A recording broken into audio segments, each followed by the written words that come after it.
This week on Just Jason Keto, we're making some super tasty pumpkin bread chaffles. So let's get started.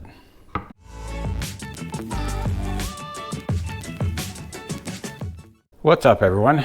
So for this week's chaffle recipe, which is going to be pumpkin bread chaffles, as you can see, we have lots of ingredients here, probably more ingredients than I've ever put into a chaffle. So this is definitely interesting.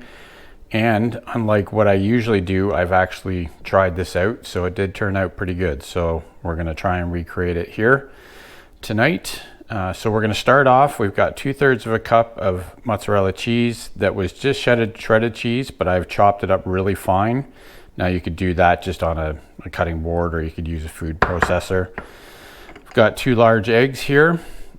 We have a 1/4 cup of pure pumpkin puree. We've got a 1/4 cup of mascarpone cheese. I just use this Stella mascarpone cheese. We've got a 1/8 of a cup roughly of almond flour. Now you may need to use more or less depending on how thick you want your batter. I just use this Bob's Red Mill almond flour. We've got about 1/2 teaspoon of pumpkin pie spice. I just use this Clubhouse spice.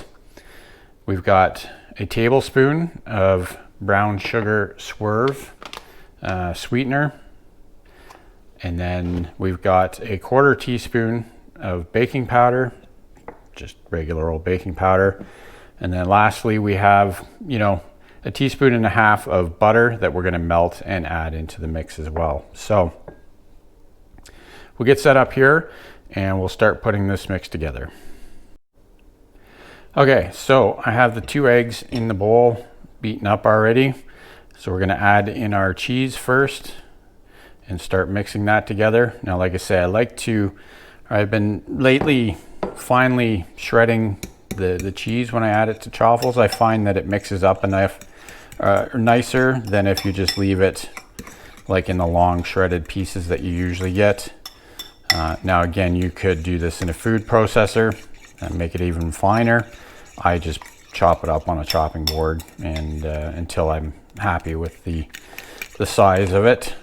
So we'll get that started. Again, you're not really too concerned with this part because everything's going to get mixed together. So next thing we're going to do is we're going to add the 1/4 cup of the mascarpone cheese in here. Just get that in there.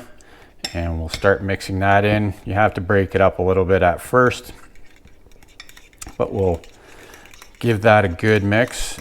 Basically just trying to incorporate everything into a nice consistent batter for these chaffles. Now when I did it the first time, I wound up with 4.5 chaffles, but I actually tried to make one into a pancake just as an experiment, which was all right, but not to my liking. So probably get 5 or 6 chaffles out of this batter.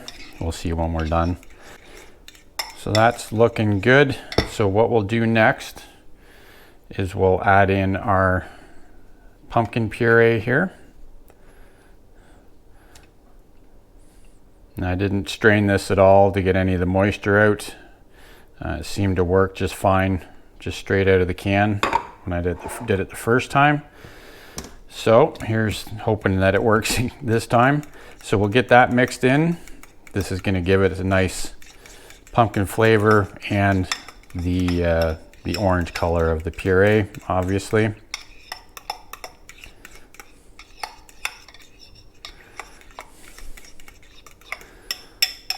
So that doesn't take too long to mix in because it's fairly liquid already. So we've got that mixed in already. So what I'm going to do now is I'm just going to go melt this butter and then we'll add that into the mix. Okay, so just put the butter in the microwave for a few seconds. So we're just going to add that into our mix and get that stirred in.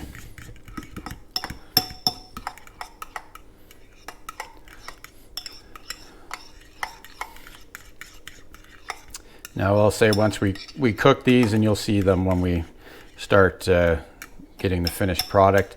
They do turn out a little bit soft, but They certainly taste good, and they do hold their form really well, which is one of the problems I've had with using pumpkin in the past, is they just don't usually come together.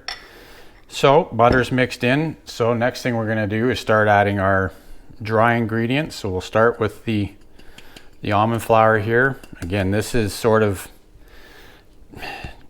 between 1/8 and 1/4 cup of almond flour. This is what I put in the first time, and it seemed to turn out the right consistency that I wanted, but depending on how, you know, dry your environment is, you may need more or less. Again, this is just sort of a basic idea that you can take the ingredients for and make your own.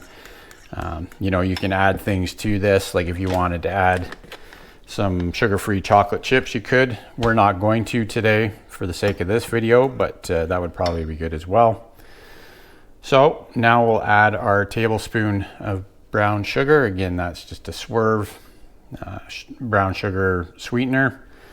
Then we're going to add our pumpkin spice in here as well, and then we'll add our baking powder, and then give it one final mix here to get everything all mixed in and ready to put into the Dash Minis. As you can see, the mix has a nice orange color from the pumpkin puree, which is what we're looking for, obviously. So yeah, we're making these pumpkin bread chaffles basically because when I made some banana bread chaffles a couple of weeks ago, I'll put a link to that up in the corner for you. I did get some comments from people saying that they liked pumpkin bread better than banana bread, so I figured I'd see if I could come up with a half decent low carb pumpkin bread that we can make in the waffle iron. So this is where we are today. So we'll get the Dash Minis warmed up and we'll start cooking. Okay, so we've got our Dash Minis all warmed up here. So open them up and we'll get these first two chaffles going here. Again, it's a nice thick batter that we're dealing with here. And these chaffles aren't going to sort of puff up like a normal regular cheese and egg chaffle does, but they do come together well. So close that first one up. We get the second one going.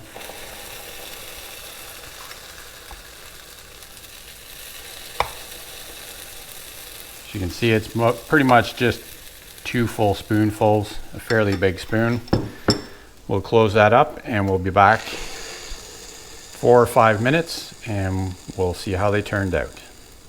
Okay, so it looks like our first 2 chaffles are done. You can tell because the steam has slowed down. So we'll open these up. Again, these are going to be pretty soft, so just take your time to get them out of the waffle irons. And what we're going to do is we're going to take these and we're going to set them aside on a wire rack to let them cool a little bit before we give them a try.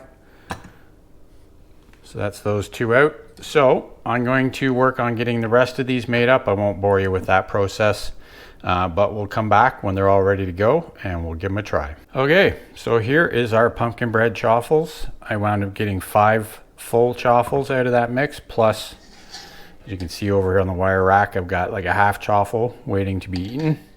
And of course we had to add some butter to it because butter just makes everything better, even if there is already butter in the chaffles. So turned out really nice. The smell in here was amazing. I wish you could smell it. It certainly was something else. So like you can say, they're really soft and you have to be careful with them coming out of the waffle iron, or they will sort of fall apart on you. Like I say, they are pretty soft. So, but they did form up a lot better than some of the other pumpkin chaffles I've tried to make in the past. So let's give this a try and see how these ones turned out.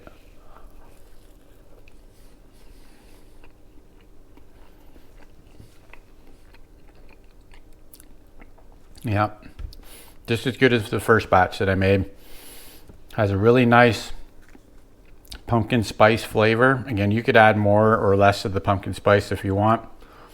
You get a good taste of that actual pumpkin in these, and they're nice and fluffy and soft, and just with a nice hint of sweetness from that brown sugar Swerve. So that's about it for this week. Hopefully you enjoyed this video. If you did, give it a thumbs up. Consider subscribing. Would really appreciate it. I like making these chaffle recipes for you each week, and we've got a few other good ones in the works. So that's about it for this week. We'll see you next week for another recipe video. Keep on thriving, my friends.